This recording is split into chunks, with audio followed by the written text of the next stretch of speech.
అయ్యా చంద్రబాబు, మీరు వైఎస్ఆర్సీపీ వాళ్ళకే కాదయ్యా, టీడీపీ, జనసేన, బీజేపీ ఎవరైతే మీకు ఓట్లేశారో మీ కూటమి ప్రభుత్వం మహిళలకు కూడా మీరు ఏం మంచి చేసింది లేదు. వాళ్ళని కూడా మీరు నట్టేట ముంచి మోసం చేశారు అన్న విషయాన్ని ఈరోజు వాళ్ళు గుసగుసలాడుకోవటం వినమని కూడా ఈ సందర్భంగా తెలియజేసుకుంటున్నాను. అండ్ ఈరోజు సిగ్గు లేకుండా ఈ కూటమి ప్రభుత్వం తెగ ప్రచారం చేసుకుంటుంది పచ్చ ఛానళ్లలో.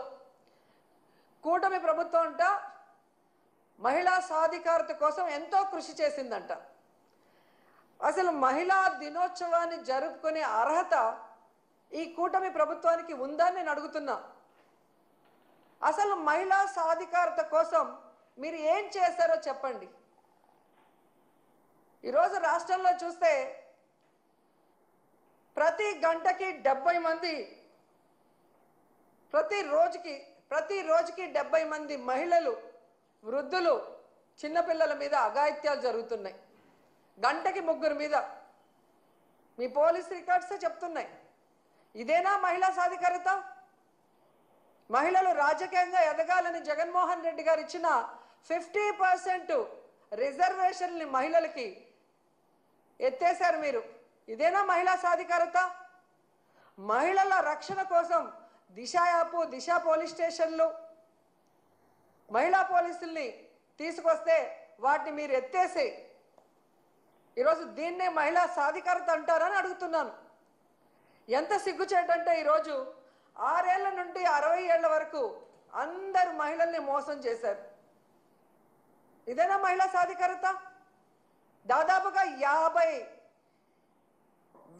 పైగా బెల్ట్ షాపులు పెట్టి ఈరోజు ఆడవాళ్ల పసుపు కుంకాలతో చెలగాట మాడుతున్నావు చంద్రబాబు నాయుడు.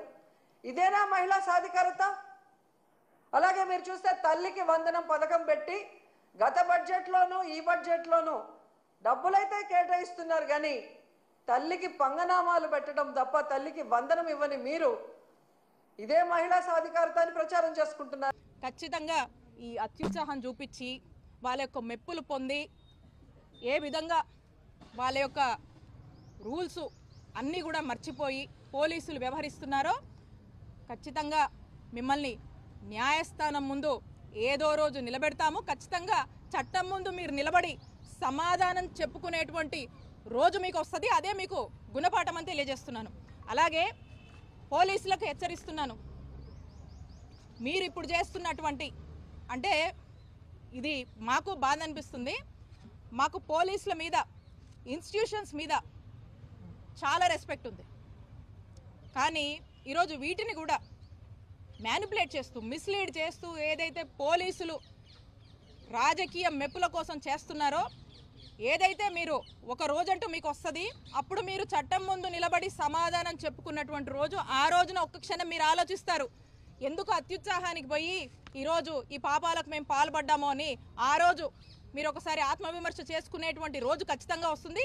సరైన గుణపాఠం మీకు చెప్తాము, చట్టం ముందు మిమ్మల్ని నిలబెడతామని చెప్పి పోలీసుల్ని హెచ్చరిస్తారు. మాట్లాడితే అధ్యక్ష శాంతి భద్రతల గురించి అని చెప్పి ఇష్టానుసారంగా మాట్లాడే వాళ్ళకి కొన్ని లెక్కలు కూడా చెప్పాలి అధ్యక్ష. లాస్ట్ టైం కూడా నేను చెప్పా, ఈరోజు లాస్ట్ గవర్నమెంట్తో పోల్చుకుంటే ఈరోజు మన గవర్నమెంట్ వచ్చిన తర్వాత మహిళల మీద జరుగుతున్న నేరాల సంఖ్య దగ్గర అధ్యక్ష, మహిళలపై నేరాలు 10.76% తగ్గినాయి అధ్యక్ష.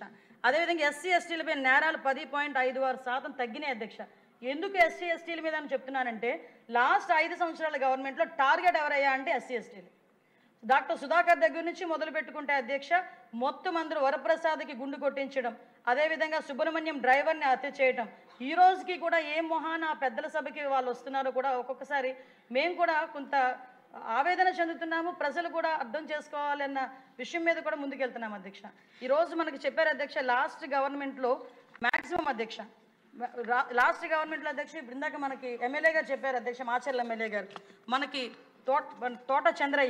తోట చంద్రయ్యని ఎంత బ్రూటల్గా చంపారో కూడా మనందరికీ కూడా తెలుసు అధ్యక్ష. అటువంటి పరిస్థితి నుంచి కూడా ఈరోజు ఆ వ్యక్తికి బాధితుడు ఎవరైతే హత్య కావించబడారో ఆ కుటుంబానికి న్యాయం చేయాలనే ఉద్దేశంతో గౌరవ చంద్రబాబు ముఖ్యమంత్రి గారు దాన్ని సిఐడికి కూడా అప్పగించి ఈరోజు దాన్ని కూడా త్వరితగతిన పూర్తి చేయడానికి కూడా ఈరోజు ముందుకు వచ్చాము అధ్యక్ష. మిగతా విషయాలు కూడా చాలామంది సభ్యులు చెప్పారు అధ్యక్ష. వివేకానంద రెడ్డి గారి హత్య గురించి కూడా ఈ సభలో కూడా చెప్పాలి అధ్యక్ష. ప్రత్యేకంగా వివేకానంద రెడ్డి గారి హత్య గురించి లాస్ట్ మేము క్యాబినెట్లో కూడా దీని మీద ఒక చర్చ జరిగింది అధ్యక్ష. క్యాబినెట్లో కూడా చర్చ జరిగి క్యాబినెట్ అంతా కూడా ఏకకంఠంతో నిర్ణయం తీసుకుంది అధ్యక్ష. ఎట్టి పరిస్థితుల్లోని కూడా ఆ సునీతకి న్యాయం జరగాలి, దానికి సిబిఐ ద్వారా ఎలా చేయాలనే ఉద్దేశంతో కూడా గౌరవ ముఖ్యమంత్రి గారి సూచనల మేరకు కూడా మేము ముందుకెళ్తాం.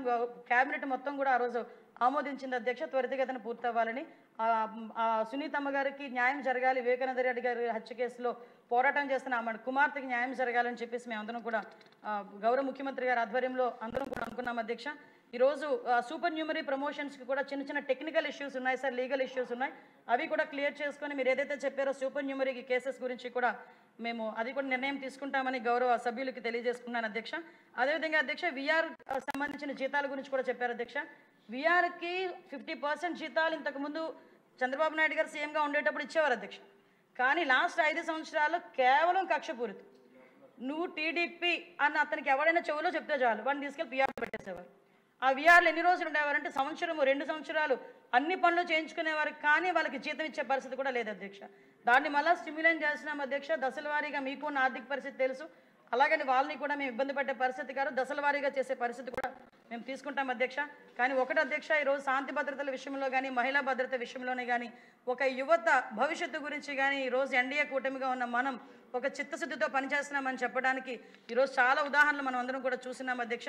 దీనికి సంబంధించి ఈరోజు ఏదైతే మనకి ఇక్కడ వీళ్ళకి అధ్యక్ష